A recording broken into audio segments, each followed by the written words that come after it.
bersama gua Irfan Rapsodi. Dan saya Yona Firi. Dan saya Jeral, sudah pasti nih. Dan hari ini kita kedatangan tamu spesial ya yang akan ngobrol-ngobrol nih sama kita.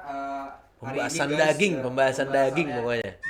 Pokoknya daging kambing saat ini. Hari ini akan kita bahas mengenai sepak bola. Ya. Kambing sapi. Bersama teman saya, sahabat saya, Mas Elson. Tapi sebelumnya boleh dong memperkenalkan diri nih Mas Elson nih. Iya, Gimana dari nih mana, backgroundnya, backgroundnya. ya kan? Boleh, ya salam kenal, saya Elson. Kalau ngomong background ya saya sih ini ya, kalau saat ini kalau di sepak bola saya itu namanya. Mukanya lucu nih. Oh, Lanjut. lanjut ya, oke. Serius. Kalau di sepak bola background saya saat ini saya bisa bilang technical director ya di salah satu sekolah sepak bola di Jakarta, namanya Nak Phoenix Football Academy. Oh ini ya. Iya benar. Ya yang ini lokasinya itu ya di PIK 2. Kita latihan di lapangan namanya Verde Sports Hub. Oh di Verde. Oh, tahu ya? Tahu. Saya gitu. pernah main insop. Pernah main di sana? Iya. Mantap. Bagus, Mahal tak? nggak sejam? Ya gue nggak tahu harganya. Berapa sejam? Gue nggak tahu deh. Oh ya, kalau mini soccer atau Gue mini 11-11? 11. Ya kalau 11-11 tergantung sih kan, kalau emang yang jam misalnya kayak jam-jam segini nih ya sejuta. Ya murah apaan? Tapi mana? Kalau kayak malam yang perlu lampu ya 3,2. 300% ya. Tapi emang bagus sih. Iya, Tempat iya, parkirnya iya. juga luas tak? Bagus tuh. Nggak ada punglinya Jadi lagi. ngomongin tempatnya ya. Sebelumnya thank you banget nih Yeah. buat Mas Elson Thank you udah nih, Mas datang, Elson. dan hari ini spesial kita bakal ngebahas terkait kondisi sepak bola di Indonesia yang dimana kita pengen ngebahas dari grassroots dan kenapa Indonesia itu tidak bisa merambah menaiki levelnya seperti negara Eropa.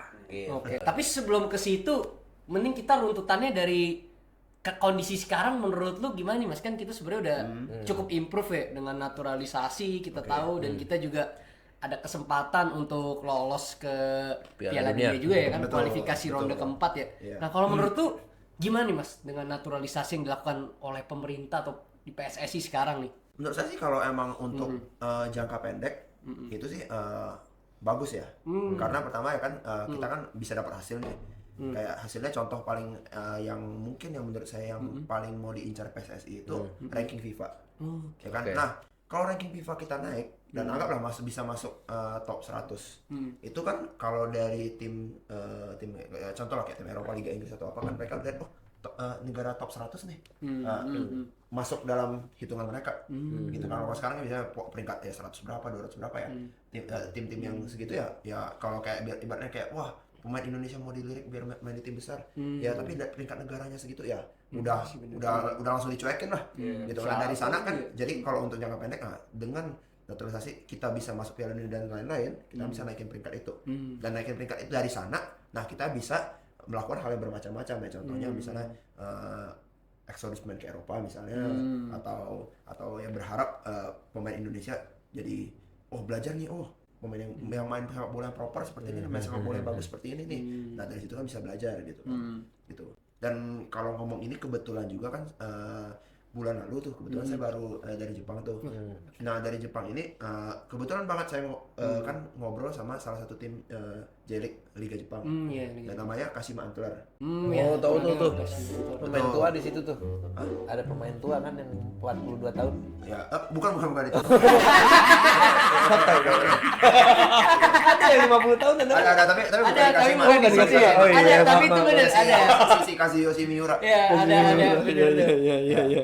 Nah tapi maksudnya balik lagi nih kalau yang di Kashima Antler itu saya ada ngobrol sama salah satu staffnya di sana lah, dan staffnya di sana itu salah satu orang yang aktif di FIFA dan kebetulan kenal Erick Thohir. Makanya pas saya datang ke sana, dia bilang saya kenal Erick Thohir, bahkan pas Erick Thohir sebelum menjabat jadi ketua PSSI. Waktu itu dia bilang menjabat itulah masih jadi pemilik yang tim di Amerikanya kan. Oh iya. Saya lupa DC United ya kan. DC United. Nah waktu itu Erick Thohir memang mau bisa partneran sama klub Liga Jepang gitu. Nah tapi ya singkat cerita waktu itu pembicaraannya berujung ke timnas Indonesia. Menurut dia kalau dari sudut pandang Erick Thohir yang dimana dia ngobrol visi misinya, yaitu untuk jangka pendek bagus. Kenapa? Dia menurut dia bagus karena dulu Jepang juga melakukan hal yang sama. Oke. Gitu. Kayak dulu kan Jepang ini kan naturalisasi pemain-pemain Brazil. Iya, benar. Biar bermain Oh, di timnas iya? Jepang. Iya, iya, Kira kayak dulu Guy Ramos atau Tulio. Ya, Gitu Tulio. kan. Nah itu kan keturunan Brazil, mungkin emang ada darah Jepangnya, ya dinaturalisasi. Gitu. Nah, tapi ya dia juga ngomong itu hanya berlaku untuk jangka pendek gitu. Jadi kalau di Jepang itu dia ada fasenya, dia bilang. Kayak fase pertama ya mungkin yang dilakukan sama Indonesia saat ini. Naturalisasi pemain, ningkatin kualitas pemain biar mengajarkan pemain bagaimana main sepak bola yang proper, main-main lokalnya. Nah, fase kedua yang sudah Jepang lakukan itu timnasnya itu dipenuhi pemain-pemain lokal benar. yang memang dikembangkan di ya negara itu sendiri. Iya. Kayak di Jepang ya yang dikembangin klub-klub Jepang gitu kan. Nah, dan saat ini Jepang di fase ketiga di mana pemain lokal mereka yang masuk di timnas ini main di tim top Eropa. Betul. Gitu. Nah, itu jadi menurut dia kalau memang Erick Thohir bisa ngikutin jalur ini, Indonesia berada di jalur yang tepat. Sayangnya kita tidak punya blueprint ya. Kalau sejauh ini kan gue tuh nggak tahu juga apakah Erick Thohir itu atau mungkin ke PSSI sebelumnya tuh udah buat suatu blueprint jangka panjang untuk sepak bola Indonesia atau belum gitu kan. Iya. Nah, tapi kita agak ini ya loncat-loncat gak apa-apa ya Mas ya. Nggak apa-apa, santai. Tadi kan Mas bilang technical director tuh. Iya.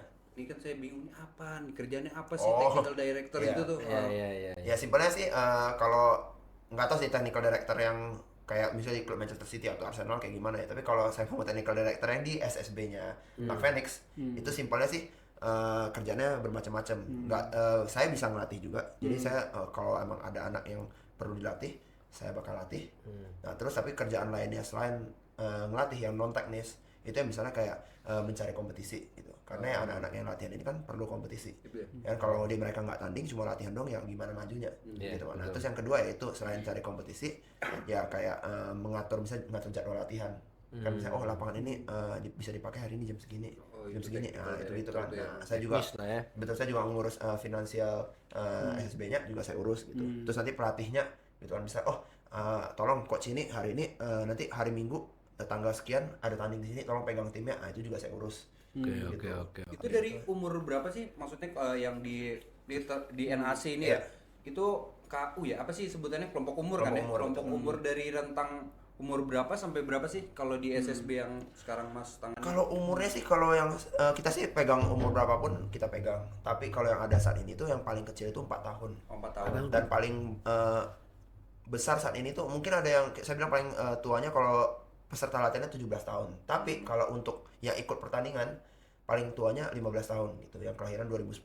Karena yang 17 tahun ini memang ada yang latihan beberapa, tapi jumlahnya nggak mencukupi untuk bikin satu tim. Oh, gitu. iya. Jadi yang nggak ada kompetisinya. Kalau ada kompetisinya paling tua kita ya yang 15 tahun itu gitu. Gitu sih. Sama kalau apa ini yang saya penasaran juga ya. Ya. Kan SSB di Indonesia kan banyak banget kan. Dan yang terlisensi oleh FIFA gitu mungkin juga ada beberapa lah. Nah, Indonesia itu kan punya konsep sepak bola namanya Villanesia nih dari 2017 yang dibuat oleh Dan Ruwindo kan. Nah, apakah Villanesia itu diaplikasikan ke setiap SSB misalnya di NAC gitu? Atau memang ya terserah SSB-nya sendiri mau pakai atau tidak nih filosofinya atau mungkin ada filosofi tersendiri gitu. Pengalaman Mas Elvan? Sebenarnya gini, kalau emang kita ngomong ke pelatihan ya, kan pelatih yang proper itu mereka kalau mau jadi pelatih ngambil lisensi. Iya. Nah, pas kursus lisensi itu ya kalau ngambil lisensi di PSSI ya mereka pedomannya itu Villanesia. Gitu. Nah, tapi ya di Villanesia itu mereka cuma bilang nih, mereka Villanesia itu seperti ini. Gitu. Tapi ya nanti pas kembali ke masing-masing ya bebas mau ikutin Villanesia boleh, nggak mau ikutin juga boleh. Ya nggak ada ibaratnya kalau nggak ikutin Villanesia nggak akan disanksi atau nggak akan apa gitu. Gitu. Tapi ya itu. Jadi kalau ngomong kembali kayak tadi Villanesia-nya ya cuma sekedar itu doang sih gitu. Kalau kembali ke klub masing-masing Kalau ngomong NAC Mark Phoenix kita sih jujur kita nggak ikutin Villanesia gitu. Kenapa? Menurut saya karena Villanesia itu belum komplit gitu. Karena kayak ya mohon maaf tapi kan kebetulan saya sudah ngambil lisensi di Spanyol gitu kan ya di ini kan. Nah di situ itu kalau mereka itu nggak ada patokannya gitu. Misalnya sepak bola Spanyol itu kayak gini. Enggak. Mereka enggak begitu. Mereka itu bukan beda-beda. Mereka itu kayak intinya sepak bola itu dimainkan seperti ini nih. dan mereka jelaskan kenapa seperti ini.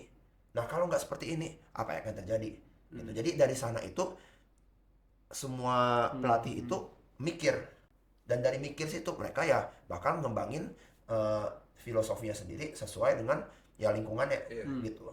Ya contoh lah kayak kalau di Spanyol kan terkenal mainnya mungkin main oper-oper pendek ya. Kalau mungkin yang ya tiki taka lah simpelnya, meskipun ya itulah subjektif ya tiki taka itu ya. Tapi kan nggak semua daerah di Spanyol itu mengembangkan pemainnya seperti itu. Contoh kalau daerah Andalusia terutama yang Athletic Bilbao kita ngomong, mereka itu tetap main sepak bola direct. Iya, direct banget. Direct. Kenapa? Karena memang daerah sana mereka Athletic Bilbao khususnya memang punya pemain yang fisiknya bagus, memang yang dari lahir punya fisik bagus. Jadi kalau memang yang punya lari cepat, punya pemain yang tinggi kan kayak Fernando Llorente. Gitu. Terus yang mungkin kalau sekarang terkenal yang si itu Inaki Williams. Inaki. Nah, lari kan, kenceng juga. lari kenceng. Nah, itu makanya itulah kenapa mereka bisa ngembangin sepak bola seperti itu. Ada juga yang di daerah kepulauan Spanyol namanya Las Palmas. Oh, Las Palmas. Nah, Las Palmas itu kalau di Spanyol tuh dikenal sebagai Brazilnya Spanyol. Gitu ya. Mereka ya mungkin karena tinggal di pulau. Baru tahu nih Alberto Moleiro tuh. Iya, kan kalau ngomong teknis ya. Ya itu tapi ya itu kan termasuk Spanyol, tapi kan mereka ngembangin nggak seperti kayak mungkin Barcelona, Real Madrid, beda kan gitu. Nah, itulah dari situ, tapi tetap aja bisa kepake kan ya. Contoh lah kayak Inaki Williams meskipun dikembangkan Athletic Bilbao yang mungkin main sepak bolanya direct, nah, tapi kan kepake di timnas Spanyol. Nah itulah makanya sepak bola itu yang saya pelajarin itu yang lisensi di sana itu ya jangan membatasi diri sendiri gitu dengan ya gitulah bahasa misalkan Indonesia itu main di Indonesia gitu, mungkin nggak seperti itu. Soalnya kan sepak bola itu pada dasarnya itu nggak ada jawaban yang benar, ya kan? Semuanya tergantung situasi. Karena apalagi game sepak bola itu kan mungkin olahraga yang berbeda dibandingkan olahraga mungkin kayak bulu tangkis, tenis, di mana situasinya kurang lebih gitu-gitu aja. Sepak bola berubah-ubah, Iya. ya kan? Lebih dinamis ya. Benar, kayak kalau kita ngomong misal, kayak Liverpool. kayak Liverpool kan, kalau kita kayak Liverpool aja kan. Iya, Kayak berubah-berubah dia berubah-ubah. taktiknya. Benar, taktiknya berubah-ubah. Ketinggalan bisa balik lagi. Nah, ya kayak gitu kan. Nah, itu Adaptif salah satu ya, gitu. berarti. Betul gitu. Tapi Mas, maksudnya Gimana? kalau kita ngomongin tadi kan youth development ya, itu pasti penting banget ya. Dan tadi udah dijelasin juga ya peran Mas ini sendiri kayak gimana ya. Nah, itu tuh di Spanyol sendiri gimana sih bisa ngedevelop pemain-pemain yang berkualitas banget ya. Let's say Yeremy Pino yang gue tahu nih ya, bakat-bakat muda sekarang. Yeremy Pino, Alex Baena, kemudian Nico Williams, Lamine Yamal. Itu kan wah, Alberto Selalu ada ya, Moleiro, selalu ada generasinya tuh selalu kulit. ada. Kubarsi. Itu Dulu gila, Xavi. pemain-pemainnya selalu ada. Terus itu gimana dan kira-kira Indonesia biar nyampe step kayak gitu tuh Wah, diketawain dulu. realistisnya butuh berapa lama ya gitu kan? Karena kan tadi kita masih di step naturalisasi ya. Nah, itu mungkin boleh dielaborasikan lagi nih Mas. Kira-kira gimana tuh? Mungkin ini ya satu-satu saya jelasin ya. Nah, kalau saya sih mungkin satu lu minta banyak. Lu cuma ngasih putih. Lagi nguras daging nih. Silakan. ya, kalau saya ini ya kalau di Spanyol tuh mungkin kalau penjelasan dari sudut pandang saya suka baginya itu dua ya. Dari segi teknis sama non teknis gitu. Nah, kalau dari segi teknis ya itu kayak Spanyol memang mungkin karena memang sudah orang-orangnya memang secara alamiah suka sepak bola, ya kan udah kayak agama gitu kan. Mungkin kalau kita tahu negara Spanyol mayoritas Katolik, kayak mereka kalau misalnya ada tanding dan perlu ke gereja mereka pilih tanding gitu contohnya gitu ya. Tapi maksudnya terlepas dari itu, tapi terlepas dari itu ya mereka ke gereja tapi mungkin jam lain gitu. Iya, gua bola dulu dah. Nah, bola gitu. Intinya kayak gitu. Ngesum. Nah, dari situ budaya sepak bola udah kental banget. Nah, terus yang kedua itu mereka kayak punya, kalau memang mereka ngelatih anak-anak atau pemain itu mereka sabar banget gitu. Contohnya lah kayak yang mungkin kayak saya tadi bilang kan nggak semua Spanyol nerapin ini, tapi mayoritas nerapin itu berani main dari belakang, main build up. Jadi dari kiper oper ke back dulu, jangan langsung ke depan. Kenapa? Ya karena kalau berhasil menciptakan pemain seperti itu, nanti pemain seperti itu ya pertama nanti mereka secara taktis ngerti nih main build up itu bagaimana, kan cara keluar dari mungkin tekanan lawan bagaimana. Yang kedua ya mereka pede pegang bola. Ya itu tuh yang susah. Gitu. Jadi kan ya betul. Gampang kayak kalau kita mau menciptakan tim seperti Barcelona, Real Madrid gitu yang top di Spanyol lah, itu kan simpel sebenarnya. Punya pemain yang bisa pegang bola. Kenapa kalau emang dioper aja belum bisa nerima bola? Ya gimana mau main tiki taka atau ya apapun itulah. Gitu kan mau gimana gitu kan. Dan kalau emang pegang bola aja udah panik, orang pressure, gimana? Ya mungkin dari segi teknis mereka dari usia yang benar-benar kecil ya mereka udah belajar itu gitu. Nanti kalau anaknya bola kerebut ya udah coba lagi gitu. Yang saya lihat itu dan memang mereka yang pas saya praktek di sana dan saya lihat dan mereka emang ajar itu ya sabar saat itu Sabar sih, jangan takut salah gitu. Anak berani. Nanti kalau memang anaknya bisa pasti bisa gitu. Cuma perlu masalah waktu gitu. Nah gitu. Terus mungkin segi teknisnya yang lain itu juga ini apa namanya? Itu bukan segi teknis, mungkin non teknis ya. Kayak sistemnya gitu. Sistem kompetisinya. Ya, ini dia nih. Sistem kompetisinya. Sistem kompetisi yang dari yang kita ngomong yang untuk pemain muda dan dari grassroots ya. Gitu mereka ya simpelnya lah. Kalau mereka usia 6 tahun aja udah ada kompetisi yang resmi. Wah. Gitu kan. Nah, kalau di Indonesia kalau bisa bilang kompetisi yang baik resmi atau yang diadakan sama bukan yang perusahaan swasta lah, yang organisasi swasta. Gitu kan. Nah, ini baru mulai 8 tahun gitu. Jadi ada lah ASKOR yang 7 tahun tapi itu kan Suratin itu mulai umur berapa sih? Piala Suratin? 13. Oh, 13 malah ya. 13 betul. Oh, berarti yang resminya dikit juga ya kompetisi di Indonesia. Makanya itu sebenarnya yang mungkin kalau boleh ngomong kelemahannya di sana kompetisi resminya dikit dan malah swastanya yang aktif. Gitu kan kayak mungkin kayak Liga Top Score, Liga Kompas ini kan yang berarti masalahnya yang ini gitu kan. Dimana ya kalau kayak Spanyol contoh lah kayak yang kita yang misalnya PSSI Spanyol ya udah nerapin misalnya ada kompetisi resmi U6 nih, nanti habis U6 ada kompetisi resmi U8 gitu kan, atau bisa U10 U12 jadi kan berjenjang gitu. Dan ya karena udah ada kompetisi dari U6 ya dari kecil-kecil mereka ya udah berkompetisi gitu. Karena udah berkompetisi ya perkembangan mereka udah bisa dimulai dari usia 6 tahun gitu. Bahkan ya mungkin karena U6 5 tahun 4 tahun juga bisa ikut gitu. Early start dulu. Beneran di start duluan gitu. Dari situ aja udah bener gitu. Mungkin orang tua anak-anak SSB di Spanyol itu kalau anaknya dikasarin atau apa nggak ngamuk-ngamuk gitu kali ya. Kalau di sini mah mungkin ngamuk. jangankan gitu bro, main bola aja. Nggak ada duitnya, gue dulu digituin main bola. Zaman dulu tuh bro. Kalau di sana disupport mungkin lebih ya. Lu pernah marahin anak murid nggak Mas? Oh sering. Orang tuanya ini bukannya ini. Ini coach ini. Kalau ke anak-anaknya iya pasti saya marahin. Cuma kalau orang tua murid ya mungkin lebih halus lah. Jangan lah. Jelaskan. Tapi Mas, kalau secara talent sendiri, kita kan ngomongin natural talent ya. Itu sebenarnya kita emang ketinggalan sejauh itu apa enggak sih sebenarnya? Kalau natural talent enggak. Sebenarnya enggak. Karena kalau ngomong natural talent mungkin tadi kan ngomongin Spanyol, mungkin saya geser dulu ya kebetulan yang kayak baru balik dari Jepang kan kemarin. Oh iya. Nah, di Jepang itu yang ya saya baru belajar di klub Mito Hollyhock. Terus kayak yang tadi saya cerita ada ngobrol sama orang Kashima Antlers gitu kan. Iya. Nah, dari sana mereka langsung ngomong kayak yang masalah usia ya, masalah talent ya. Gitu kan. Wah, kalau Asia Tenggara ya, Indonesia Asia Tenggara di bawah 12 tahun, wah kuat-kuat. Oh, jago ya jago. sebenarnya. Tapi pas turun 11 tahun 11, nah itu di sana kualitasnya menurun. Nggak tahu kenapa gitu kan. Ya sebenarnya kalau mereka bilang nggak tahu kenapa, tapi kalau saya yang sebenarnya atau Mas tahu nih. karena yang sudah orang-orang yang berkecimpung di ranah ini. Ya udah ngerti lah gitu kan. Ya contoh lah gampang lah kayak di Indonesia itu kan masih rawan ya kayak wah kalau anak-anak itu harus menang gitu. Menekankan kemenangan gitu. Meskipun bagus ya kalau anak-anak mau main bola untuk menang gitu. Tapi kan jangan sampai pelatihnya atau orang tuanya atau pemilik klub atau ya siapapun lah yang mau menang gitu, yang dorong anak-anak mau menang. Kalau anak-anak mau menang ya dorong anak-anaknya sendiri yang mau, bukan dari pelatih, bukan dari orang tua itu. Nah, tapi kalau di Indonesia kebanyakan ya itu kayak ditekankan anak-anak dari kecil harus menang. Nah, karena ditekankan harus menang, mereka ya meminimalisir resiko. Ya contoh lah kayak kita kayak tadi Spanyol kan dari kecil belajar main bola di belakang. Nah kalau anak misalkan anggap wah karena mau menang anaknya backnya dikasih bola abis itu hilang ke bola, wah jadi kan resiko gitu kan. Jadi mendingan tendang jauh, kalaupun hilang bola kan di tempat lawan misalnya begitu kan. Nanti jadi kebiasaan, nah jadi kebiasaan gitu. Nah tapi karena ya mungkin kalau ngomong natural talent, wah Indonesia oke lah punya pemain.